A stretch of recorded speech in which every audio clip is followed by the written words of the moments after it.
Anglers Extra. The Chatham Anglers and the YD Red Sox meet up for the 6th and final time tonight at 7 p.m. as we move along the Anglers Extra pregame show. Our catch of the day is the strength coach for the Chatham Anglers, Joe Giangrasso.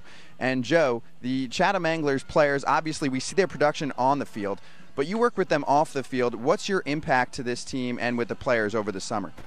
Well, I'm just trying to hope that I can keep them injury-free, and we do a lot of workouts which people don't see on the field.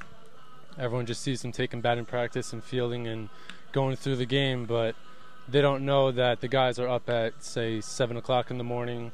I'm working with guys from about 7 to 12, and then we'll take a break, and then some other guys will come in.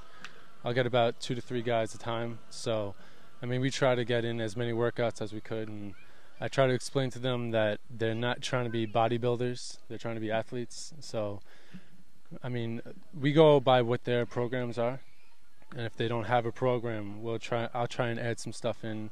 And I basically try to explain to them that they want to move like an athlete and they're not trying to be a bodybuilder while they're working out. Yeah, and that's interesting because as a pitcher and as a hitter, it even differs. So what does a hitter specifically work on over the summer? Are there certain parts of the body that they have to focus on? Oh, well, as a hitter, I mean, we're working from the ground up. Even as a pitcher or infielder, it doesn't even matter. But we do a lot of leg work, we do a lot of rotational work, and I also do a lot of stabilizer muscle work. And you'll see a lot of them coming in, they're sitting on the benches, they're doing workouts on the benches. I try to have all my workouts off the benches, free weight, either with the cable machines or just free weights. And I try to utilize their body as much as I could. And I don't try to do compartments, like just upper body one day, lower body the other day. I'll add in different body parts each day, and just so we can get a full body workout in and get them ready to play.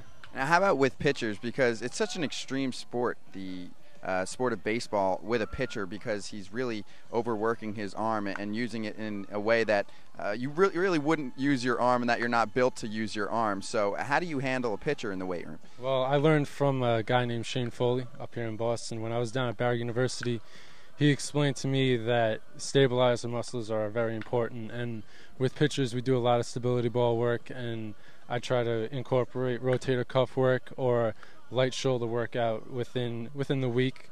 Sometimes we'll just go off with what the pitcher's program is, but if they have a question, I watch their form and I see how they're doing throughout the workouts. But I stress to them that they need to work their stabilizer muscles, and those are the muscles that they never want to work because they don't show.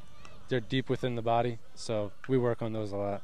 So impacting the game, strength coach with the Chatham Anglers. Now, how do you specifically, how do we see the results of, say, a certain player? Is there someone that you have seen this summer, or maybe multiple players that you've impacted and you can tell and you can see a difference because you saw these guys from day one, and now we're a couple months in? Well, I mean, for example, Ricky Oropesa, we work out a lot, and Amaral. And, I mean, Rick has tremendous power and strength, and coming into the summer he already had that. But, I mean, I tried helping him out as much as I could with rotational work, working with his core and his legs. Same with Bo, and trying to work on their balance as much as I possibly could. And they said the workouts that I do are basically the same ones that they do back at school. And I focus a lot on flexibility and making sure that they get full range of motion. Yeah, and so Rick Oropesa, 3 home runs following the home run hitting contest. So clearly the strength has been there. Final question we just want to go over. What's your background? Because how does a strength coach end up here in Chatham? Well, originally I did some out on Long Island before I went down to Miami to go to school. I was a personal trainer, and then I came down to Barry University where I did exercise science. And I just graduated with a 4-year degree from there. And under Coach Mark Pavo, I was a player, and I got injured. I know how much it stinks to get injured and how much of a drawback it is as a pitcher. So with that, I told him that I'd like to do the strength and conditioning there with one of my roommates. So we did it last year, and at a showcase, Jay Grenier and David Miller were at a showcase down there in Thanksgiving, and they saw the workouts that I was doing with the individuals, the different players, and they invited me to come up. And Christmas Day, I got a call from Schiff, and it was the best Christmas gift I can get. He offered me to come up here for the summer, so I love it. Joe, thanks for joining me. No problem. Continuing on with our second catch of the day for the YD Chatham game coming up at 7 o'clock. It's bullpen catcher, bullpen coach Alex Schlosberg with the Chatham Anglers. Now, Alex, you were with the team last season, but got promoted this season. What's your role and what's changed from last year to this year? Well, I was talking to Coach Schiffner before the season because I was very interested in coming back, and he said, we can't afford to keep both a bullpen coach and a bullpen catcher. Do you want to do both? So I said, absolutely, more responsibility, which is what I was looking for. So, now it's sort of helping get the pitchers ready to go in the game, as well as having to catch them and sort of keeping them under control, make sure everyone's more or less focused on the game as opposed to whatever's going on in the parking lot or in the stands or something like that. Yeah, can you describe what the atmosphere is like on a game-to-game basis here in the bullpen, especially the difference between the bullpen here and the dugout? Well, being that I'm the coach out here, it's much more lax than I think it would be with if Coach Schiffner or Coach Jay were out here and Coach Ryan, just because they're much more focused into their statistics and sort of the overall structure of the game, whereas I'm much more focused on just the pitchers and sort of keeping the relievers specifically ready to go in at sort of a moment's notice when Ryan says you got 3 batters to warm up, get this guy ready.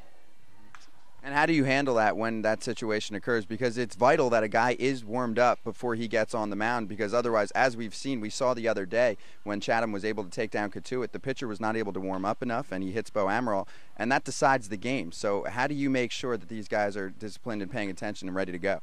Well, Coach Ryan really gives us an idea of the order of who's going in when. So when we see sort of situations starting to spiral out of control with the pitcher in the game, one guy will start to stretch out, who knows they're next in, and then we'll start throwing before he even says anything. So when he says get hot, get ready to go, then it doesn't take that long for the pitcher to then get ready to go in the game. Now your contributions go beyond just on the baseball diamonds. Can you explain?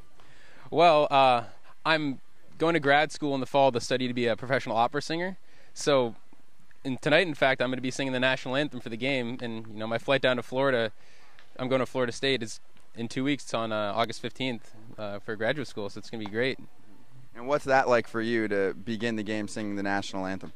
Oh, it's great. I don't know if this is true or not, but when I sing, I feel like I get a bigger ovation than when we score. But it's probably just me, talking myself up. Is it too much to put you on the spot right now to get a note real quick? Because a lot of people miss the national anthem when the game starts, and they can't necessarily see it, especially for our online audience if they're watching later on for this catch of the day. Just a note, I guess I can do that. Just, oh, that's sort of the idea of what you're going to get out on the field when I sing. So, Alex, thanks for joining me. My pleasure. Great to be here. That's Alex Schlosberg. I'm Scott Braun. That's your catch of the day on the Cape Cod Baseball Network. Go Anglers!